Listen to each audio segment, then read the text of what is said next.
करती थी उस ईसाई चर्च में कि मुसलमानों को धर्म मजहब की तब्दीली में मदद की जाए, लेकिन साथी निहाल अहमद के साथ मिलकर उस चर्च के पादरी को हकाल दिया गया महाराष्ट्र से तहरीक। हमारे कारपोरेटर ही है, वो बोले कि यार मैं नासिक गया था तो वहाँ के एक बड़े पुलिस अधिकारी ने ये बोला यार मुस्तकीम डिग्निटी एंटी पुलिस का काम करता है। आइंदा किसी से नहीं डरेंगे और हर जुल्म के खिलाफ जिस तरह बॉल की बैट से धुलाई होती है वैसे ही काले कारनामे करने वालों की धुलाई करेंगे। जैसा मैंने बतलाया कि मैंने अपने तकरीरों में बारहा इस बात का जिक्र किया कि कल्लू साहब बाबा की कुट्टी के पास के मैदान में खेलने वाले बच्चे उनको मजबूर करके ईदगाह के मैदान पर भेजा गया, जहाँ आज जिसका परस्तों के ताक़ुब का शिकार हो रहे हैं और गुज़िश्ता कई दिनों से तो ऐसे हथकंडे इस्तेमाल किए कि सेंट्रल हल्के के मुस्लिम बच्चे ईदगाह के मैदान पर क्रिकेट नहीं खेल सकते, ऐसा माहौल बनाया गया। मगर लीडर अपने वर्कर की बात को ध्यान में रखता है। मैंने इस जुमा के वाक़ये को यही समझा। हमारे कारपोरेटर ही है, वो बोले कि यार मैं नासिक गया था तो वहाँ के एक बड़े पुलिस अधिकारी ने ये बोला यार मुस्तकीम डिग्निटी एंटी पुलिस का काम करता है। तो मैं बोला कि यार एंटी पुलिस का काम तो हम नहीं करते, मगर अगर पुलिस डिपार्टमेंट इस शहर में इंसाफ का दो पहलू रखेंगी तो हम बहरहाल एंटी पुलिस वाले भी हैं और हमारा तो माजी ही ये है कि इंसाफ के लिए अगर हमको पुलिस के खिलाफ बोलना पड़ा तो हम हमेशा बोले। अगर लॉकडाउन में पुलिस ने कुछ अच्छा काम किया तो हमने उसकी सराहना भी की, मगर इस शहर में अगर इंसाफ को दो तरीके से किया जाएगा, वो सरकार हो या पुलिस हो, तो हम उसके खिलाफ रहेंगे। हमने वहाँ भी ईदगाह ग्राउंड पे भी हमारा मकसद ये नहीं था कि ईदगाह ग्राउंड पर क्रिकेट खेलना चाहिए, मगर अगर एक मालेगांव सेंट्रल के एक कम्युनिटी के लोगों को ईदगाह ग्राउंड पर क्रिकेट नहीं खेलने दिया जाएगा तो ये इंसाफ का दो तकाजा होगा। और जमहूरियत में हमेशा इंसाफ एक ही होना चाहिए जो कि सबके लिए बराबर होना चाहिए। और इस शहर में जब जब फिरका परस्ती के नाम पे अगर इंसाफ दो तरीका का होगा तो हम एंटी पुलिस भी जनता दल के वर्कर रहेंगे और एंटी सरकार भी रहेंगे, एंटी कारपोरेशन भी रहेंगे। मैं इस वार्ड का बिलबाग का ये बहरहाल सियासी प्रोग्राम नहीं है, मगर जहाँ पे सियासी लोग आ जाते हैं वहाँ बहरहाल सियासी बात जरूर होती है कि इस हिस्से के लोगों को टिकट नहीं दिया गया 20-25 साल से, जो वाकई सोचने वाली बात है। और इस ताल्लुक से महागठबंधन, यहाँ महागठबंधन की गठनेता है, महागठबंधन के सदर मुफ्ती इस्माइल कासमी साहब हैं।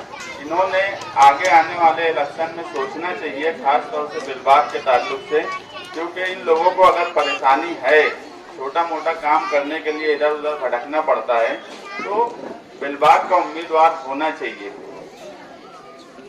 20 साल से इस शहर में तरक्की का नारा लगाने वाले, 20 साल से जो लोग शहर में नारा लगाते थे कि अब तरक्की होंगी 99 के बाद से, आज 20 साल के बाद इस शहर की आवाम को ये नजर आने लगा कि 20 साल में तरक्की तो कोई नहीं हुई, उल्टा शहर की हालत बद से बदतर होती जा रही है।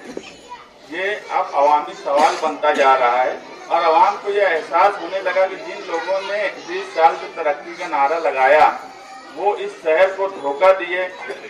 1999 में निहाल साहब को हराने में भी उनका एक धोखा था। यहाँ पर अगर मैं कहूँ कि 20 साल पहले जब निहाल साहब और शब्बीर सेठ साहब ये आपस में इख्तिलाफ था, इनके आइडियोलॉजी का फर्क था, जो भी था, मगर कभी इन्होंने म्युनिसिपैलिटी को लूटने का काम नहीं किया। मैं बिलबाग की एक मिसाल देता हूँ कि यहाँ पर एक रोड बनने की बात आई, बहरहाल हमारे कारपोरेटर हैं, मगर एक रोड बनने की बात आई तो लोगों ने उसकी मुखालफत की। यार पहले जो रोड बनी थी वही रोड अच्छी है, थोड़ी बहुत अगर उसमें कमी है भी तो वो ये मानते थे कि अब उसके ऊपर अगर रोड बनेंगी तो बहुत बदतर हो जाएंगी। तो ये ऐसे हालात इस शहर में अगर बने तो वो 20 साल का नारा लगाने वालों के खिलाफ बने, ऐसा मैं मानता हूँ। क्योंकि ये मानने लगे कि जो लोग 20 साल से नारा लगा रहे थे वो इस शहर में तरक्की की बात नहीं किए। तो आज जो ये अवामी सवाल बना है इससे हमें सबको मिल बैठ के सोचना चाहिए।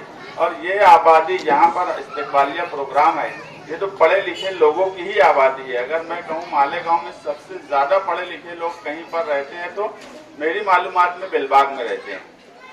ये बेलबाग की तारीख रही है।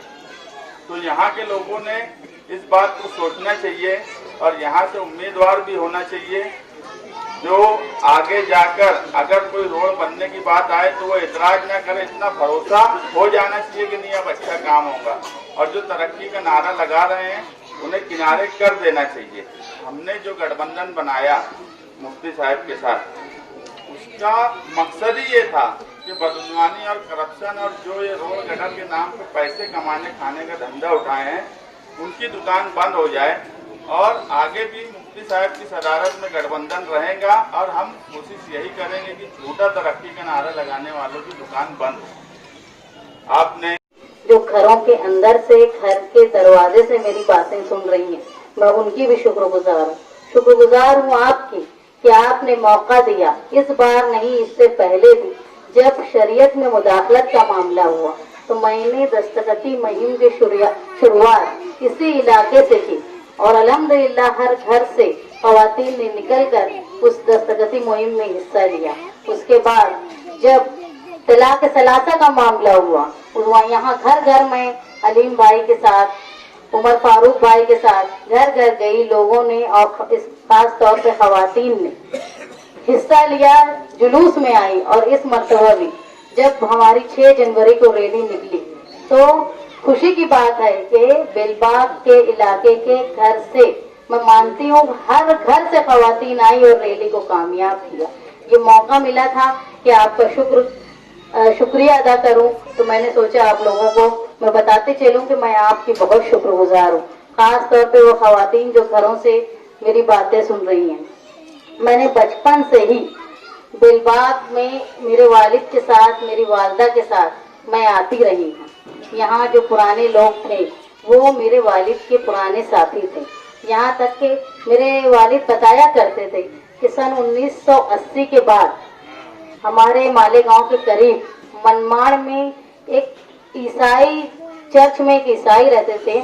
उन्होंने इतराब के गरीब मुसलमानों को और जो लोग मजदूर तबके के थे, वो यूपी के हों, बिहार के हों, उनको लालच देकर या डरा धमका के मुसलमान मजहब को तब्दील करवा के ईसाई मजहब में पैसे देके शामिल करने का काम किया था, जिसके खिलाफ साथी निहाल अहमद साहब उस वक्त के कलवनकर साहब थे, जो कलवन के रहने वाले थे, मनमाड़ के लीडर थे वो।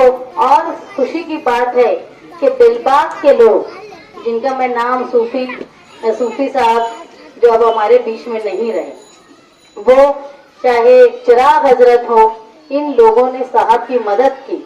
और सरकार मदद करती थी उस ईसाई चर्च में कि मुसलमानों को धर्म मजहब की तब्दीली में मदद की जाए, लेकिन साथी निहाल अहमद के साथ मिलकर उस चर्च के पादरी को हकाल दिया गया महाराष्ट्र से, तहरीक चला के महाराष्ट्र से निकाल दिया गया। इसलिए भी इस इलाके के लोग काबिल मुबारकबाद। रही बात जो ईदगाह ग्राउंड पे वाकया हुआ, मालेगांव शहर की तारीख रही है कि हिंदुस्तान क्या दुनिया के किसी भी हिस्से में अगर किसी मजलूम पर जुल्म होता है, चाहे वो फलस्तीन का मामला हो, चाहे अफगानिस्तान का मामला हो, चाहे भागलपुर का मामला हो, हमेशा से मालेगांव ने सबसे पहले आवाज उठाई।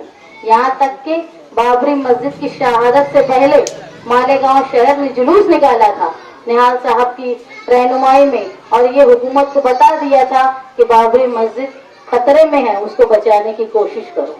ये तारीख रही है मालेगांव की। और अगर ऐसे हालात में अगर हमारे इलाके के लड़कों को क्रिकेट खेलने से मना किया तो हमारा फर्ज था कि वहां जाकर हम एहतजाज करते और हमारा हक लेते। हमने ये बता दिया कि ईदगाह पर हमेशा मालेगांव सेंट्रल की हजारादारी थी और हजारादारी रहेगी। अगर यहाँ मैंने महसूस किया कि बहुत सारे लोग इस इलाके के थे, यानी किले के भी थे, रसूलपुरा, बेलबाग, खुशामदपुरा, ऐसे इलाकों के लोग वहाँ बड़ी तादाद में थे। आप लोगों को मैं आज अपनी तकरीर के जरिए ये बात बताना चाहती हूँ कि आज या आने वाले मुस्तकबिल में कभी भी उन नौजवान लोगों को पुलिस के जरिए या सरकारी दफातर के अफसरान के जरिए कभी भी किसी भी तरह की धमकी या हरासा करने की कोशिश की गई तो हम आप लोगों के साथ हैं। आप किसी भी वक्त हमसे कांटेक्ट करें, हम आपके साथ चलेंगे, आपकी मदद करेंगे। मैं शुक्रगुजार हूँ उस अदारे के लोगों को। आज यहाँ आने के बाद हर सियासी समाजी प्रोग्राम में इस इलाके के हनीफ साबिर साहब हमेशा हम लोगों के साथ मौजूद रहा करते थे। हनीफ साबिर साहब आज हमारे दरमियान नहीं है, तो मैं अब इस मजलिस के जरिए उनको खराज अकीदत पेश करती हूँ और उम्मीद करती हूँ कि आप लोगों ने जिस तरह साथी निहाल अहमद साहब का साथ दिया जुल्म के खिलाफ आवाज उठाने में, हमारे मिल्लत के फायदे के लिए आप लोग हमारा भी साथ दें। आपको जहाँ भी करप्शन के खिलाफ, जुल्म के खिलाफ जरूरत पड़ेगी, हम जनता दल की तरफ से आप लोगों का साथ देंगे और हमेशा देते आए हैं। मैं बोलते बोलते मुझे नजीर चचा की बात याद आई। नजीर चचा तो वाकया ऐसा है कि वो हमेशा किसी न किसी मामले में साथी निहाल अहमद साहब से उनकी ना इत्तेफाकी रहा करती थी। एक दफे मैं उनके साथ मीटिंग में मेरे वालिद के साथ बैठी थी और सूफी साहब की और मेरे वालिद की जो है किसी बात पे अनबन हो रही थी। उसके बाद इलेक्शन आया, कारपोरेशन का इलेक्शन। निहाल साहब हजार कोली के वार्ड से इलेक्शन लड़ने खड़े हुए। उस वक्त मुझे फोन आया, मैं नंबर मेरी पहचान का नहीं था लेकिन उठाई तो बोले मैं नजीर चचा बोल रहे हो। तो कहाँ आता है? बोली मैं घर में हूँ। तो बोले बाहर आए और बोले निहाल अहमद जो इलेक्शन लड़ रहे कहाँ कहाँ वार्ड है बता, मैं हर घर। मेरे साथ इस उम्र में वो घर घर गए और मेरे वालिद के लिए वोट मांगे। मैं शुक्रगुजार हूँ वो सारे बुजुर्गों की जिन्होंने हमेशा हर हालात में निहाल साहब का साथ दिया। मैं उन बुजुर्गों को और उन बुजुर्गों के घर के लोगों से चाहती हूँ कि आप लोग जिस तरह साथी निहाल अहमद का साथ देते थे उस तरह हमारा भी साथ दें। हम कोशिश करेंगे कि आप लोगों के साथ मिलकर शहर वाले गांव को दोबारा अच्छी सिमत में ले जाएं। जुल्म और ज्यादती के खिलाफ आवाज उठाने में आप मदद करें। मैं खुद महसूस करती हूँ कि शहर माले गांव की सोच में काफी तब्दीली आ गई। पहले ऐसा था कि कोई बीजेपी या शिवसेना के साथ गठबंधन करने में बहुत डरता था कि यार मालेगांव के लोग जो हैं वो नाराज हो जाएंगे, वो वोट नहीं देंगे। लेकिन आज आप कारपोरेशन में हाल देखेंगे कि कमेटियों में भी ओहदेदारी बीजेपी को दी जाती और शान से बोर्ड लगा होता है कि शिवसेना, कांग्रेस, बीजेपी के मुत्तहदा चुने हुए चेयरमैन।